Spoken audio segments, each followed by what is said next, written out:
We are not Africans. All right. We are possessed by spirits and demons.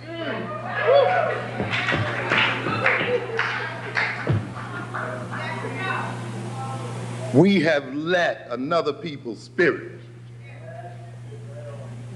take possession of our bodies and take possession of our minds. When we speak, it is not with our African voice.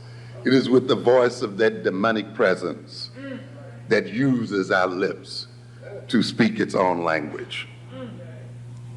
Yes. Yes, and we have to recognize this. We are possessed. And if we are to transform ourselves and to transform that the nature of our relationship with those who are our masters, we must engage in an exorcism and clear the devils out of our minds.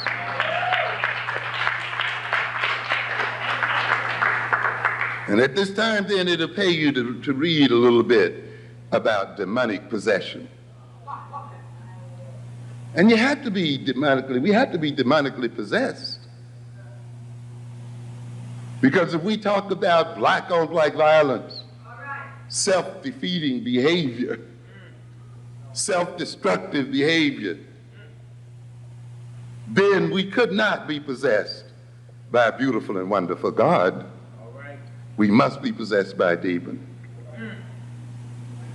It's interesting to look at the literature on possession. We have a couple of types of possession. One is called a somnambulistic possession. Somnambulistic. Soma, in this instance, having to do with sleep. You hear it in the word sominex. Ambulistic, to move around. Ambulatory, right? So we're talking about people who are what? Sleepwalking. They're not awake, but they're walking around. The body is moving and it is walking in an organized fashion and walking systematically, but the person is still asleep.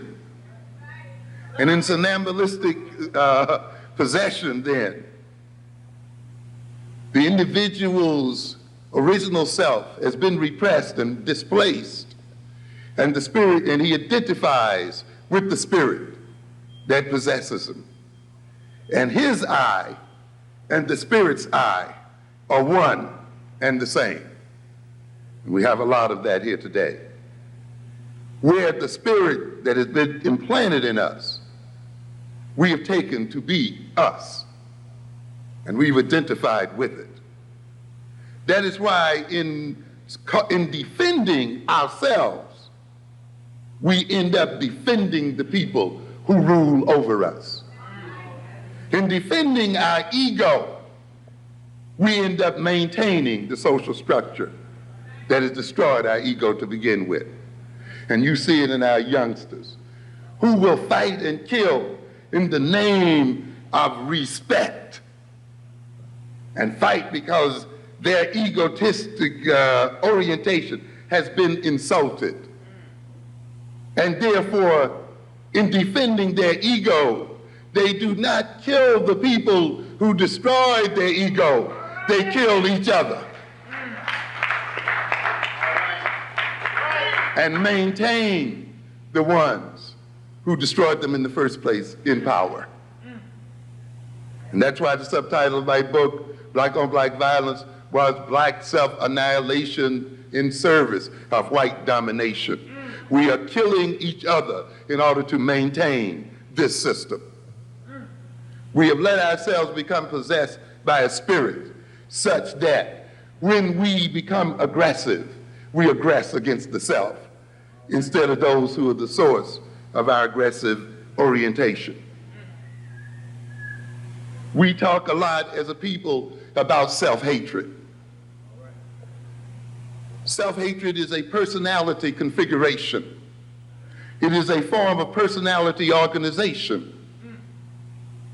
It is an orientation toward the world and toward oneself. Self-hatred, then, is the white man's greatest protection against being destroyed by the black man. To a good extent, self-hatred is the white man's defense mechanism, is the white man's form of self-defense. How can we say that?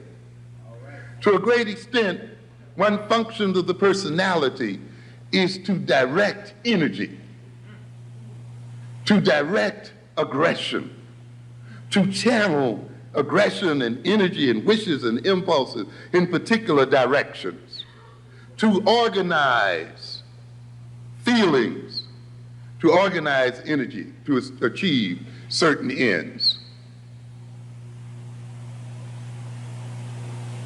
Those things that we hate, often then when we are angry or hostile, we aggress against them, don't we?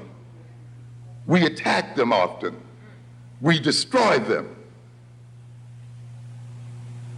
Then we have a problem, don't we? If we attack the things we hate, if we attack the things toward which we hold hostility, when we are overly frustrated and when we are angry, then what happens if that thing we hate is ourselves? It means then, ladies and gentlemen, that when we become frustrated and angered as a people, when we are overwrought by feelings of hostility, and our self-hating personality seeks to channel that hostility and channel that aggression, it's going to channel the aggression right back on to the self, because that's the thing we hate most. So consequently, black anger then becomes a conduit for black self-destruction, for black self-defeat. The object of our hostile, aggressive feelings becomes ourselves. And you can see then how the white man is protected by that personality structure, right? While he stokes our anger, while he stokes our hostility, while he stokes our frustration, and while we get mad and we want to strike out, when we decide to strike out and aggress, we strike out and aggress against the self. And by doing so, he is left untouched and unscathed. And therefore, our self-hatred becomes his principal means of defending himself and of maintaining himself. One of the things that frightened him most about the Ferguson case was that Ferguson's self-hatred mechanism broke down.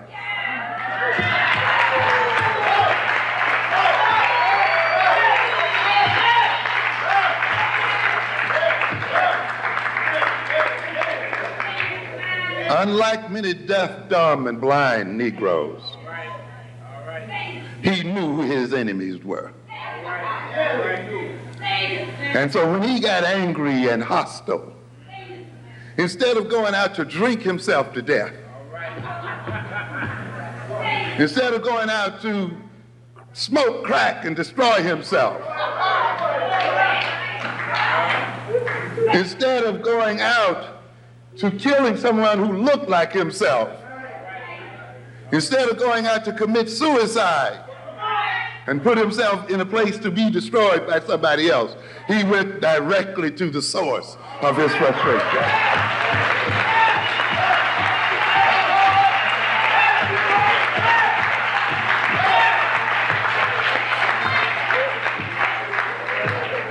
And this is what frightened those people. They were wondering how many more are there like that, and are they increasing? Yes. So you can see why the seed of self-hatred is planted in the minds of the black man. We spend a lot of time about what it does to us, but we got to look at it, because I've told you before, every maladaptive characteristic in the black psyche is there for white folk. And it's not purely there because they hate you, or they misunderstand you, or they don't know who you were, what you're. It has nothing to do with all of that. I tell people, when you analyze the so-called aberrations in the black personality, you must always ask the question, what are their social functions and roles? Who benefits from this aberration in the black man's mind? What is the social and political and economic benefits, and for whom? Who gains from this particular orientation in our minds? And then you begin to see why it's there and what its function is.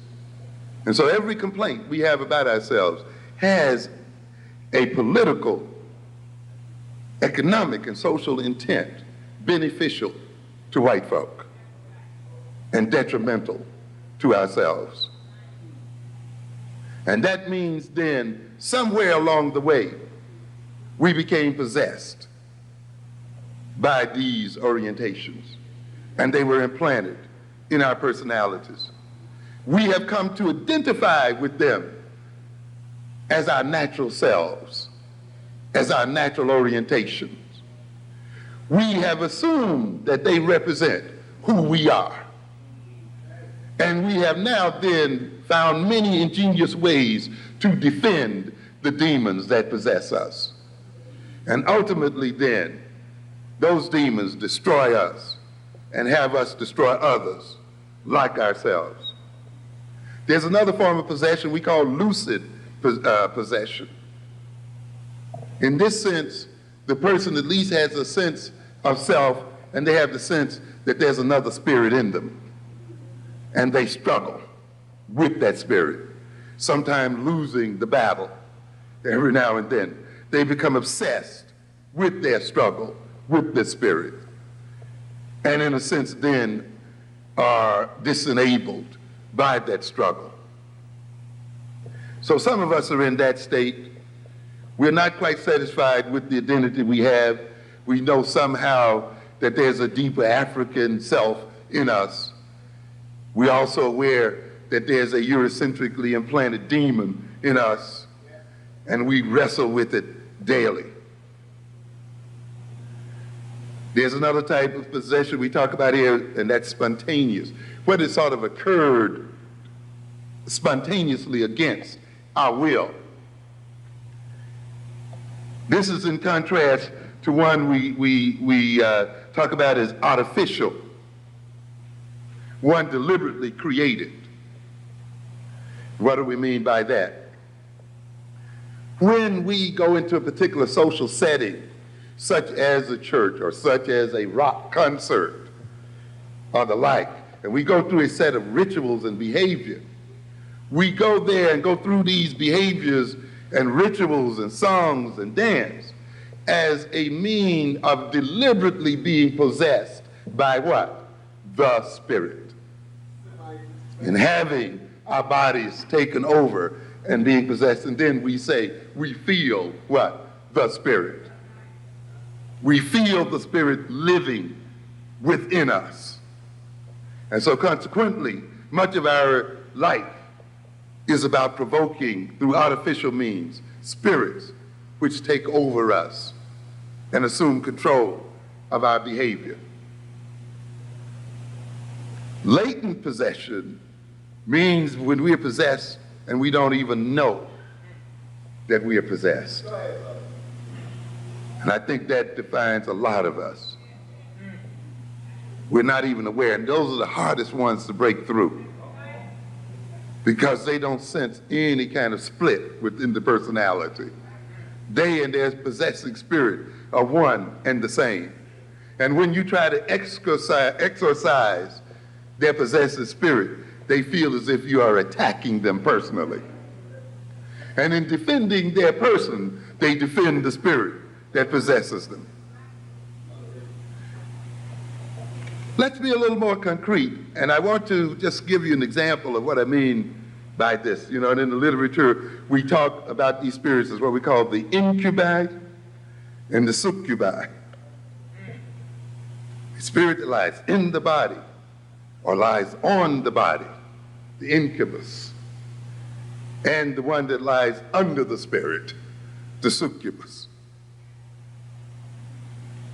When we talk about this spirit, though, that possesses us, when we talk about this spirit that the European implanted in us in terms of the language, in terms of the food, in terms of the religion, in terms of the values, in terms of the social relations, in terms of the name, we are talking about a spirit that's just not a spookish entity in ourselves.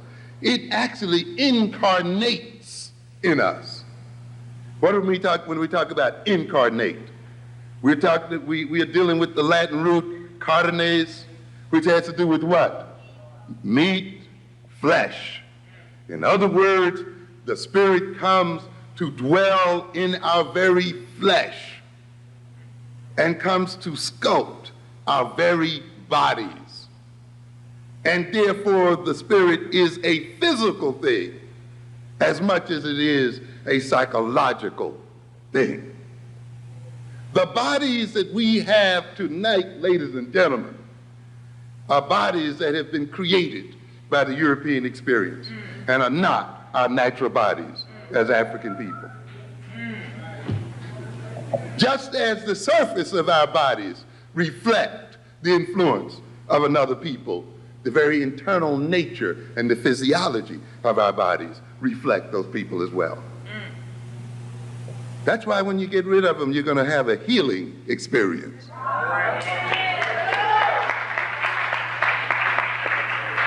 And your whole body will change.